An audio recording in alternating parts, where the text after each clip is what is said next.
Summer का कहना है कि हम सिर्फ फिर से उसी फरवरी 2020 के मोड़ पर खड़े हैं, लेकिन इस बार खतरा किसी वायरस से नहीं है, इस बार खतरा है एआई से।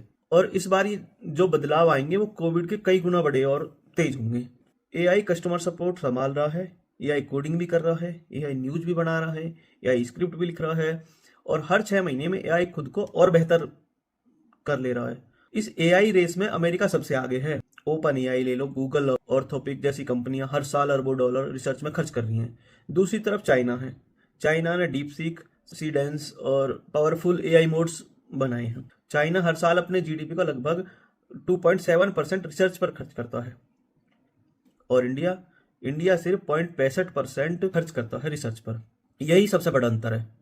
इंडिया को आईटी हब कहा जाता है, लेकिन सच्चाई ये है कि इंडिया इनोवेशन में नहीं, सर्विस में आगे है। चाहे तुम्हारा टीसीएस है, इन्फोसिस है, विप्रो जैसी कंपनियों ने सस्ते लेबर से दुनिया भर की कंपनीज को सर्विस दी है, कुछ अपना इन्वेंट नहीं करा है।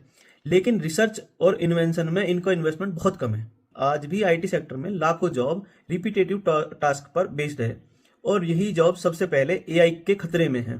कॉल सेंटर हो, डाटा एंट्री हो, कस्टमर सपोर्ट हो, ये सब जॉब तेजी से एआई रिप्लेस कर रहा है।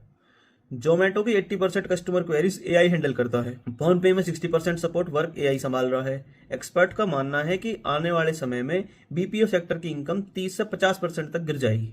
अब सिर्फ सॉफ्टवेयर ही नहीं, हार्डवेयर भी बदल रहा है। चाइना रोबोट्स बना रहा है जो खुद मैन्युफैक्चरिंग कर सकते हैं, यानी फ्यूचर में कंपनीज को ह्यूमन लेबर की जरूरत ही नहीं पड़ेगी। इंडिया की सबसे बड़ी ताकत चीप लेबर है, अब इसकी सबसे बड़ी कमजोरी बन जाएगी, क्योंकि लोग इतने हो जाएंगे पर एआई तुम्हें रिप्लेस कर देगा। लेकिन सवाल ये है, क्या इंडिया एआई रेस हार चुका है? अभी नहीं आ रहा, अभी समय है, लेकिन इंडिया पीछे जरूर है, और इसके पीछे कई कारण है। रिसर्च के काम पर इन्वेस्टमेंट बढ़ना चाहिए। एजुकेशन सिस्टम आउटडेटेड है, उसे भी रिफॉर्म करने की जरूरत है। तीसरा, गवर्नमेंट और प्राइवेट सेक्टर दोनों का इन्वेस्टमेंट पर कम फोकस है। चाइना ने पिछले 30 साल से प्लानिंग की है। चाइना हर साल लाखों स्टूडेंट को एआई, मैथ और साइंस में ट्रेन कर रहा है। इंडिया में टैलेंट है, लेकिन सही डायरेक्शन और सपोर्ट की कमी है। इनोवेशन आता है इन्वेस्टमेंट से, एजुकेशन से और एग्जीक्यूशन से। लेकिन सबसे महत्वपूर्ण सवाल है, इस एआई रिवॉल्यूशन में आपका फ्यूचर क्या होएगा?